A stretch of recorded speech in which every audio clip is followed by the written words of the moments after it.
Hey everyone, welcome to yet another episode of our alphabetical taboo busting journey.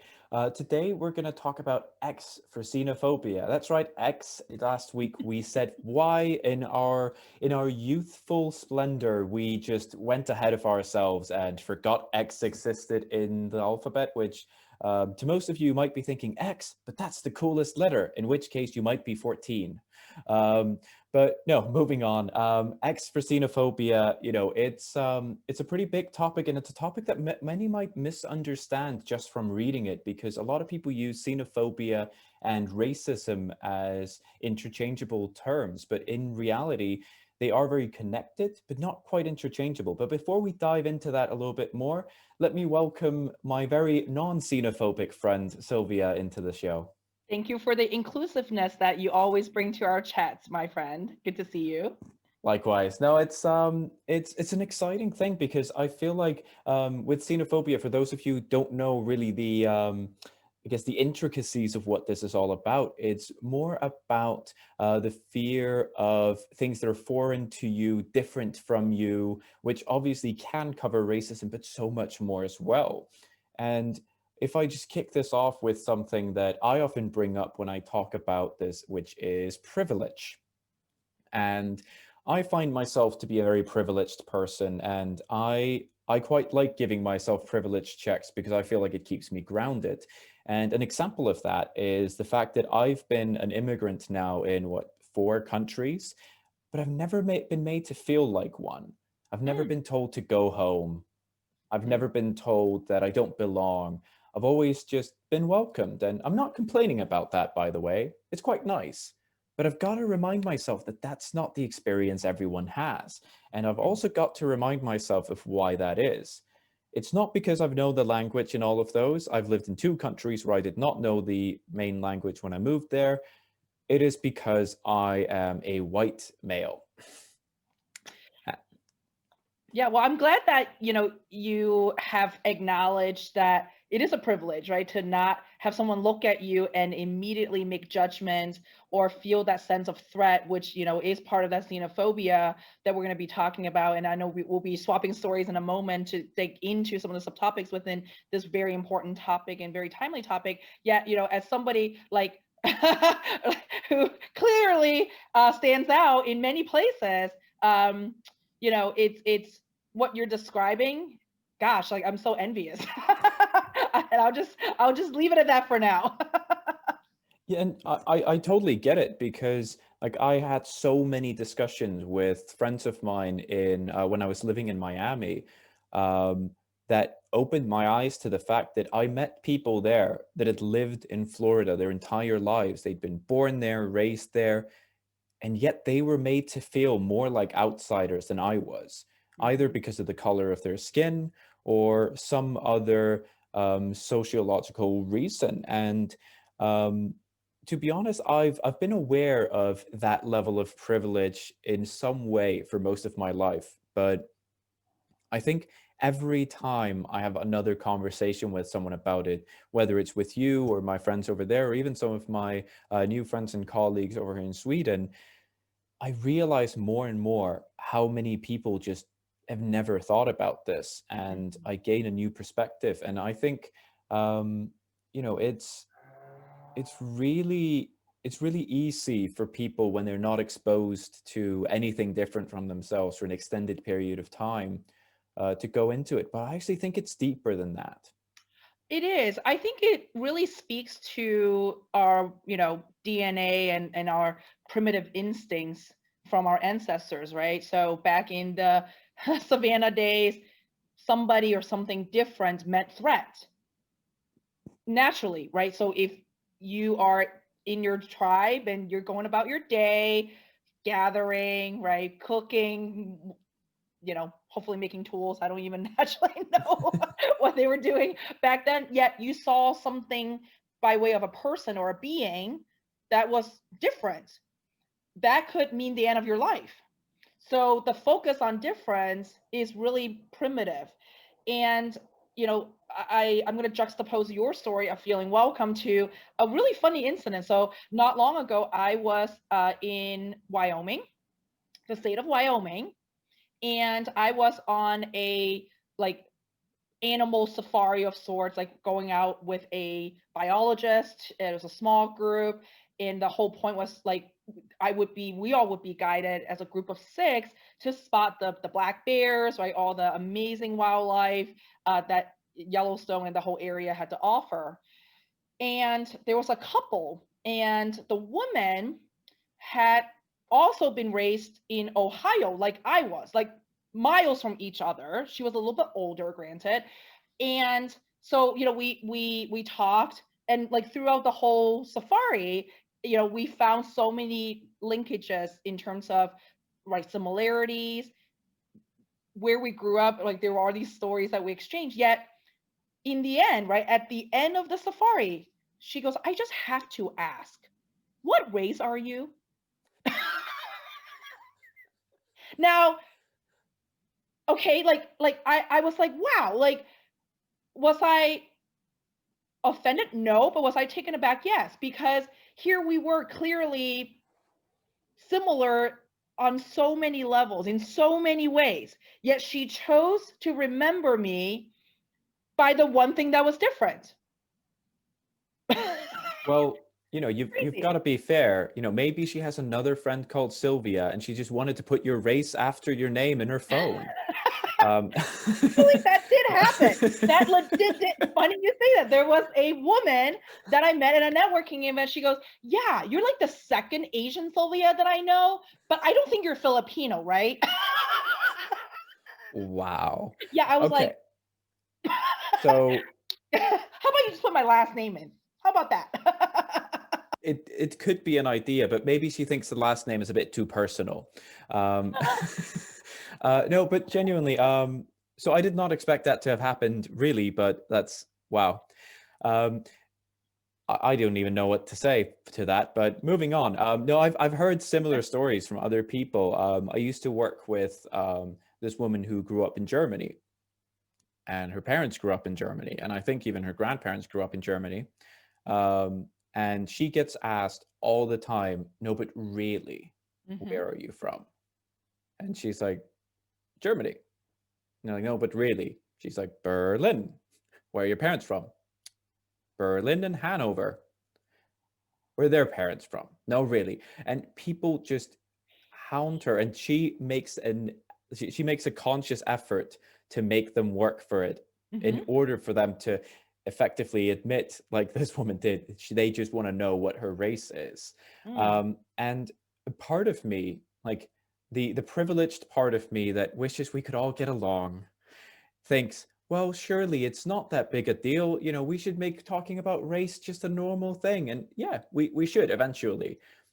But there's a connotation, and we've got to face the fact that there's a connotation when people want to know, because, like, let's face it, there's like it's no one's going to get confused that yes, you have heritage from somewhere else. Just like if I now lived, let's say, like in Hong Kong, people would see that I have heritage from somewhere else. But in reality, what difference does it make whether they know that or not? Because it's one thing to ask out of genuine curiosity, it wanting to get to know someone where they trace their roots. But I had a conversation with someone in England who traces his roots back to. I feel bad saying this because I can't remember where in Africa, but he traced his lineage back there. Hmm. But he said to me that he doesn't mind if people ask him that. He doesn't mind talking about it. He said the one rule he has is that it cannot happen in his first conversation with someone. Yeah. And I was like, man, that's such a good rule. Because he said, I don't want it to be the most important fact people want to know about me. I feel like I should be more than just where my ancestors were. I really love that rule, and I was actually surprised the other day. Somebody got at it from that kind of a unique angle of um so it was a first meeting, first interaction, and they asked me about the origin of my name, how I got my name. Now, again, I try to give everybody the benefit of the doubt as much as I can. I think that was genuinely a curiosity or a question that reflected the person's curiosity. Um, and right, the way I spell my name is not as common here in the States. So there are many layers to look at that. And she did it very respectfully. Yet I've had the opposite of that happen, kind of to your friend's point. Someone be like, "Is Sylvia your real name?" I go, "No, it's Amanda. My real name is Amanda, but I choose to go by Sylvia." Kind of like Fat Amy is really Patricia on Pitch Perfect in the movie, right? Like, and but it's like that connotation is exactly what drives me fucking bonkers. Because it's kind of like, what the fuck does I like? I would never, or maybe I'm flipping around. Someone looking at an Anglo-Saxon person would never be like, "Is your name really Olga? Is your name really Annie? Is your name really Patricia?" Right? Yeah. But it's like there's that kind of like, uh, and again, I really want to be careful because, like you said, there's nothing wrong with the curiosity, but it's this notion that like I am trying to decide if you're part of the in group or part of the out group, right? I'm trying to figure out how much are like are you to me, or how much not alike, or how foreign or exotic are you really? And it's just it's something about that is really distasteful to me. And so going back to the story, right? What happened in Wyoming? Like I understand psychologically that people with whom you share more similarities are more likable. So here we have a dozen similarities that we have already identified as ones that we share between this woman and me. Yet there was still this focus on, I'm going to find that one thing that makes you different. And I got to categorize you as that. And and I think there was a moment in her, like I could see in her gesturing that as soon as she said that and the way I reacted, like, she knew she stepped into a pow poop Mm. unknowingly, but she didn't also understand why. And I probably was not the most patient person to explain to her at that time that um, honestly, it is that focus on the foreignness of me, or that like the one shred that she could latch onto as me being different, that's what really drove me nuts. And I think that's what your friend is saying, is like, why can't you just look at me as a human being, right, with this name that I just introduced to you, and you get to know me as a person first, not And by my ancestry, not by the color of my skin, not by whatever else, right? Some sort of physical attribute. Why can't you just know me as me? And I totally can appreciate where he's coming from. yeah, and I think as well it ties into that aspect of xenophobia, which is that suspicion Hmm. of like you said, you shared all those life experiences, but it's like, but where are you from really? Because it's not Hmm. Ohio. And even then, like if we just take that at face value, and if we just tear that band-aid off, I don't think anyone's surprised to learn that you're from Asia in general. Like I don't Shocker. think, yeah, like and I guess like for me, like no one ever asks, yeah, but what kind of white are you? Like, are you like Northern European white, Central European white, Eastern European white? What shade of white? If they no one takes out like a paint sampler and like, are you like off white? Are you like kind of towards green with like the apple? Like, no one does that. And like I've got a friend in the UK who's he's Chinese, and he apparently all the time gets people saying, "No, there's no way you're Chinese. You're way too tall. You must be Japanese." And every time I hear that he's had, because I'm not joking, he's had this several times, and like he gets the whole "is that your real name" as well. Um, just so happens, for a fun fact, he does have like a Chinese name and a name he uses in the UK. So he does have that. Hmm. But still, the fact that people go on that assumption that no, it can't possibly be that this Asian boy has a white man's name, like this whole Mhm. connotation that there's an ownership of like westernized names that that's got to be a white guy, and the idea of, again, that suspicion that you're different. Mhm. So if we have a lot of similarities, like there's something off. Let's find, like you said, let's find that one thing that separates us. And I just find that, again, because it doesn't feel like it's coming from a genuine place of curiosity. Because if anything, I actually think the question of the origin of your name actually is like a step closer for me to being something that sounds like genuine curiosity. Mhm. But it's still, I guess, like maybe it's still something that I think, just as like a form of social nicety, maybe we should all just think about, let's just get to know the person on like the first instance. Like, Yeah. let's wait until, at least maybe the third date to, meet not just the family, but the ancestors. I based on our last conversation on weirdness, I would love to just have someone come up to me and be like, "I'm so socially fucking awkward, and I don't know how to start a conversation. So I'm gonna lean on the one thing I know, which is to talk about how you look." I would actually let them get away with that. I'd be like, "Yeah, you're fucking awkward. But thank you for recognizing that. And I'm gonna give you a freebie today. I'm that generous today." Okay. But not like come at it going like, I mean, I had a woman come up and goes, "You cannot be Asian." I was like, "Tell me more." I would love to know that. Tell me more, right? She goes, "But you're so tall and you have such big eyes." And I'm like, again, any shot she had to talk to me further, gone. But if she had just said, "You know what? I'm so awkward. I don't know how to do this, and I'm just gonna blurt out some shit in the hopes that you would still find me genuinely okay." Okay. I would actually be more okay with that. I'd be like, "Oh, I actually feel for people who are socially awkward because it's hard. It's a superpower that you and I happen to have, right? In terms of being able to easily converse with people and make connection. I feel for that. But what I don't feel for is when you use that one thing again to weaponize, right? To as a weapon to be like, I'm just gonna like call out how you're different. I'm gonna make sure that you know that you're different and exotic and weird and part of the out group.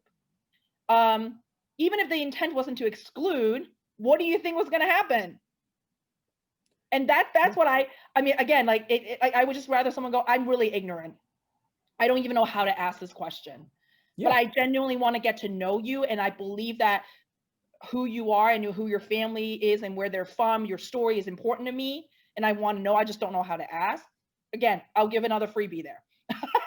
Yeah. I'll hand it over, no problem. And having that framing or that Mhm. context just does so much. And I feel like Yes, the problem there is the intentionality. yes. Like, either you're intentionally undermining and being suspicious, or there's no intention in what you're saying at all. And Mhm. if there's no intention in what you're saying at all, you can't be surprised if people are bothered by that. Like, just take a second before you say something like that and go, how is this going to be received? Like, what am I really trying to get out of this? Um, because Mhm. in reality, it's, there's so many other things that we can talk about or ask about without resorting to that. And again, like, it's just not something that happens to, again, yeah, like I don't have that happen to me. Like, I don't have those sorts of instances. And like, and whether we're talking about race or even like, I talked to a friend of mine, who was saying that she gets asked all the time if she's somewhere without her kid. People are like, wait, where's your son? As if she's suddenly forgotten that she has him. And she said her husband never gets that. If he's out on his own, no one ever asks where the kid is. And she said she's actively monitored this. She's been like, she'll go out, Mm, she'll be asked. He goes out, nothing. And I think, even though that doesn't relate to xenophobia, if we extrapolate that, yes. there are these social constructs that where we've become so conditioned, and to think of people, like you said, in the sort of in group and out group. And I know I shared this story with you before we started recording, but it's something that really resonated when I was looking back through certain elements of sort of my childhood and growing up in Iceland, where I remembered that anytime my mother would be working with someone who was, well, let's just say in any way different, it was someone from another country, it was Mm, someone who was um, homosexual, mm, something. Um, Anytime she'd tell a story about them, that would be included. And I remember finding that really odd. Like she'd tell me, oh, this person at work who is gay, which is fine. And then she'd tell the story. And this wasn't just like, these would be people that I'd met mhm, several times over the course of several years, but it would always sort of be part of the story. And I found that so odd until I realized what she was probably doing. It's it's conditioning yourself to unlearn the bad stuff about it because the in many ways, I've jokingly said that state management is a lot like racism because it's not about controlling how you feel; it's controlling how you act on those feelings. And similarly to how we can be hurt and yet say, "I'm not going to lash out. I'm going to deal with it shortly," and then do something. mhm, I think people that grow up around those xenophobic thoughts, whether it is racism, homophobia, or anything else, um, there's I won't say always, but for at least a long, long time, their first impression or first immediate thought when they'll see someone different will be fueled by some of the hatred that they heard around them as a kid. And I think the people that actively take a step to say, no, I will not act that way, are often burdened with a lot of guilt over that being in their heads. And I've met people that have suffered with that where they say, I hate the fact that it's the first thing that comes to my head, but I'm always reminding those people like, but you don't act on it, you're working on it, and it's progress, and you're making a change, and you're making sure that, like, if you have a kid, you're not going to imprint that on them. And I think that's such an important facet to keep in mind, that mhm, like those in groups and out groups are very much created by what we hear, especially again growing up. And mhm, there's psychological research that's gone into, for example, that there's an age sort of period which, it's been years since I studied this, but if I remember correctly, it's sort of from the age of sort of 6 7 up to about 10 12, where so much of what you learn in terms of language, and your connotations around language are learned largely through how you play, and it imprints certain values in your head. And I was reading this really interesting article which was focused on the use of the word gay as a derogatory term mhm, amongst children. And it was saying that because it became so common for kids in those age groups to use it in games or as ways of putting things down, it accidentally, if you want to put it that way, basically imprinted them with very negative connotations that are really hard to break for the rest of your life. mhm. And and that's why I find conversations like this one around the different in and out groups to be so interesting. I have a really personal anecdote about that idea of imprinting and the stories that we tell ourselves. And you're right, actually, that it is around the age of 6 when we start to really formulate these ideas from the language that we hear from those around us.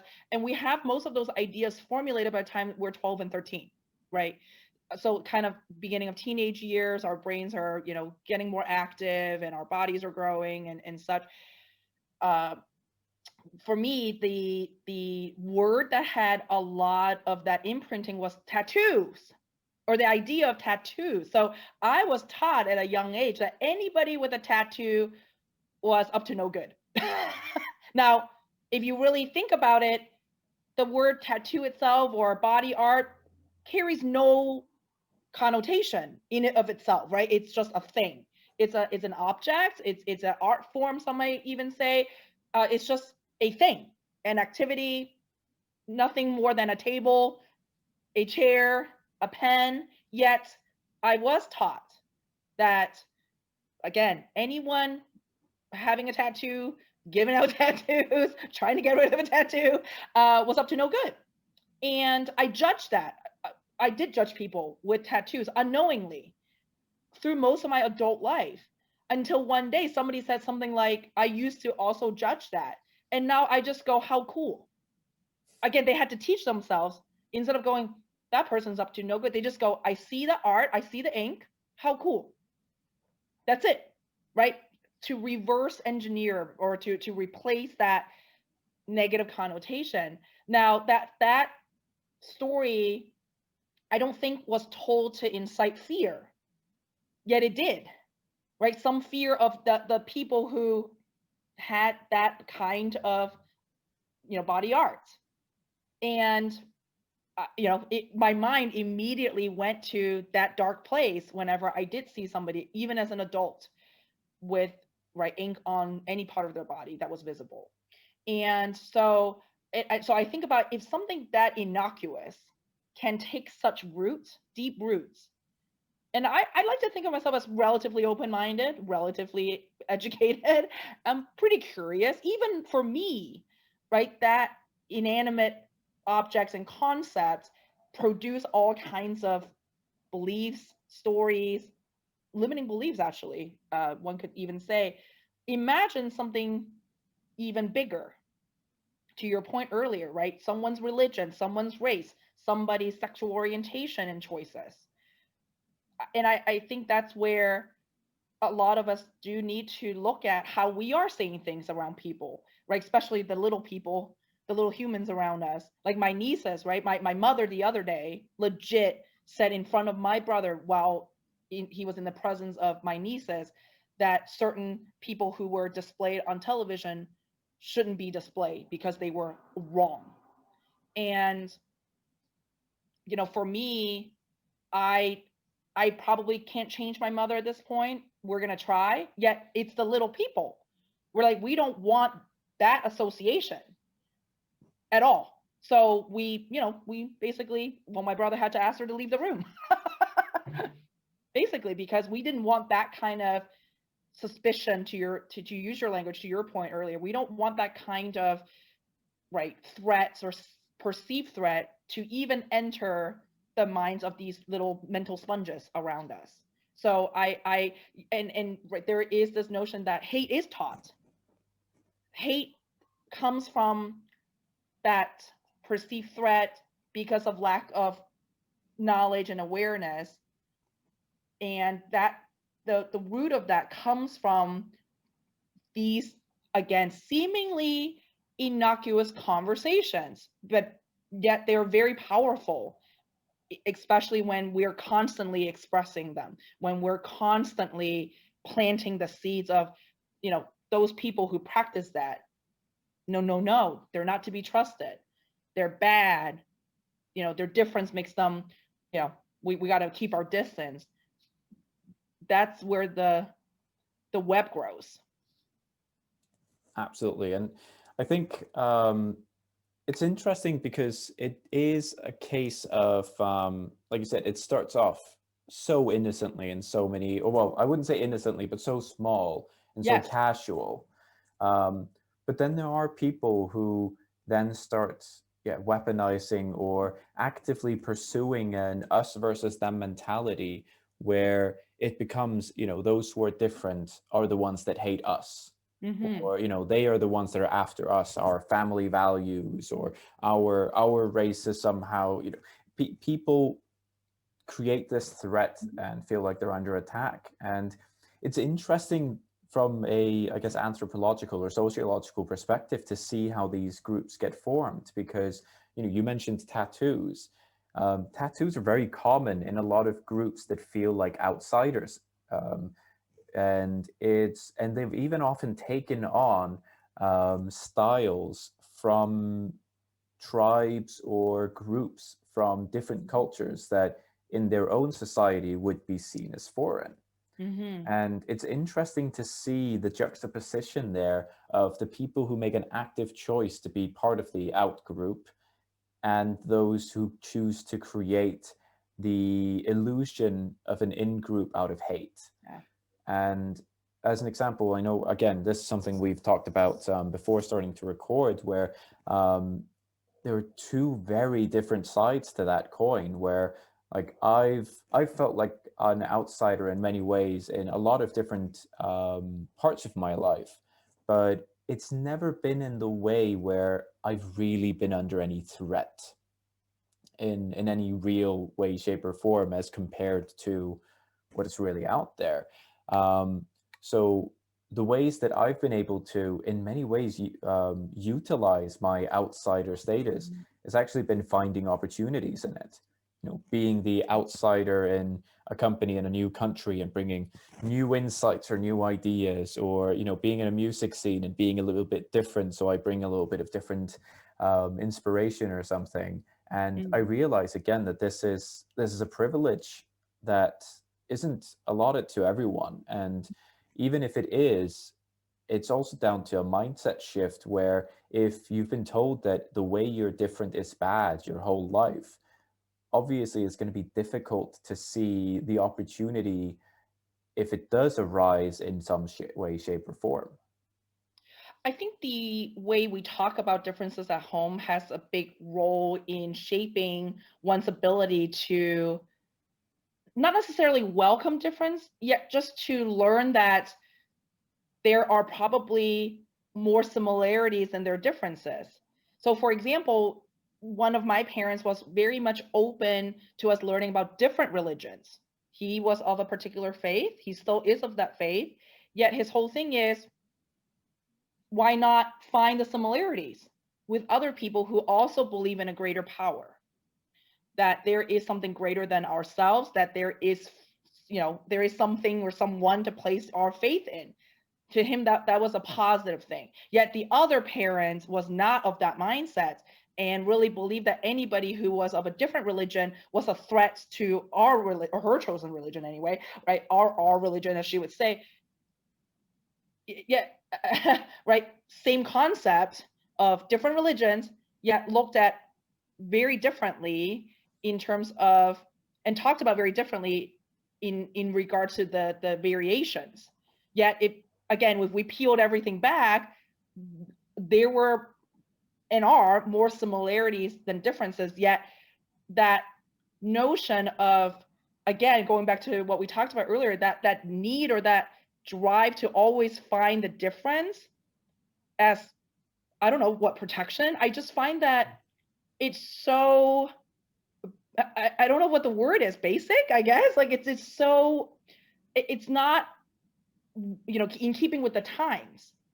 There is now so much resourcing to helping us find those similarities, find those pathways to understanding. Yet, why do we keep focusing on, oh, no, like, I'm just going to pick apart that one thing that's going to justify my need to categorize somebody or leave them in the out group, or just keep up with this notion that, oh, they're a potential threat because they don't speak our language, they don't practice in the way that we do our religion, they don't pray to the same god. Like, I just, again, I'm kind of like blown away that in this day and age, I can see back in the day when it would take literally days to go to another tribe.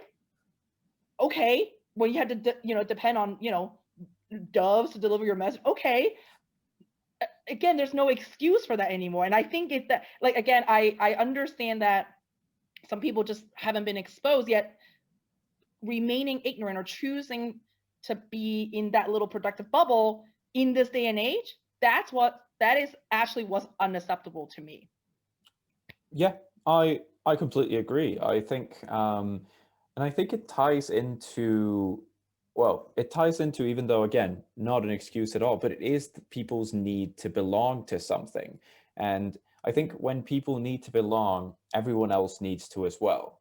And if you really True. clearly define yourself based on a role that you play, what role does everyone else play? You start Mhm. putting people into those boxes, and it's something I've thought a lot about, and I'm writing a lot about these days, which is that difference between building yourself and your vision of yourself based on a role versus an identity. Mhm. And people fall into this trap all the time where they define themselves so clearly based on like you said, they base themselves off of what role they play in a group, whether that's a religion, whether that's being part of a hate group, whether that is being part of a fandom.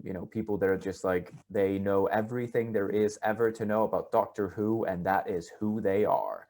And people become extraordinarily passionate about this, sometimes to the point of, well, danger to themselves Yeah. and others. Yes. And it's something that, I don't know, for better or worse, I've always struggled with this idea. Like, I've never really found myself in any of those fandoms. Like, there's no famous person who would appear before me and I would scream and cry and be like, oh my God, I can't believe it's you. And I don't know whether it is because of I don't know, like part of me thinks maybe it's because I always, anytime I tried to approach a group, there was always some sort of inherent limitation that I just couldn't gel with. Like, even if I take something as sort of relatively arbitrary as music scenes, like if as a teenager hanging out with like metalheads, they'd be like, oh, you listen to this sort of music as well? Ugh. And then Mm. you'd hang out with someone who listened to a different kind of music. They'd be like, oh, and you listen to metal? Oh, that's just screaming and this and that. And like everyone kind of assumed that you'd be willing to let go of all parts of your personality that didn't fit that mold, which is in its own way just a really sort of microaggression filled form of xenophobia. Yeah. It's, oh, if we let these people in that have a different idea of what this should be than us, they'll spoil what we've created here. Hmm. Yeah, it's this glorifying process of obsession, right?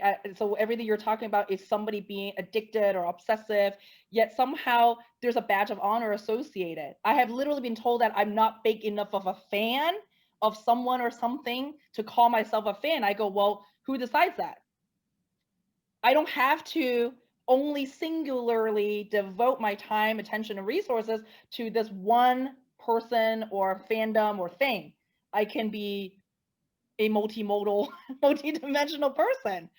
Yet there is somehow this misconception somewhere along the way. I don't know where it came from. Maybe it's this idea that in order to be an expert, you have to have 10,000 hours, or something like you got to be a devoted fan in order to be a true fan. Yet again, there's this very fine line between devotion and obsession. And yet there is this weird trend towards, oh, you just gotta go all in. If you're not all in, you're not in. No. That's not how that works. It's not zero sum, it's not absolute. And I love to tie us to our next week's topic, which really is going to be the letter Y on youth. I mean, I can see how when I was younger, and we'll talk more about this next week. When I was younger, my world was like this small. And one thing was maybe 30% of my life, 50% of my life. So, in a way, that obsession came just by default in that I had really nothing else to worry about.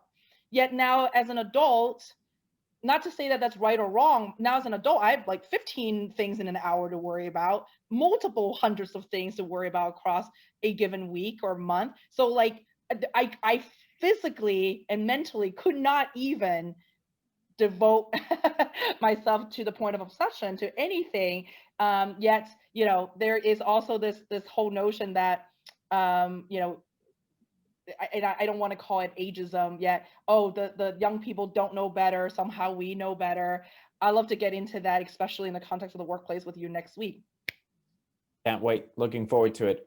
Let's hope we haven't missed out another letter, but I'm pretty sure Y comes after X. I'm pretty sure. We'll double check after today. See you next week See then. you next week.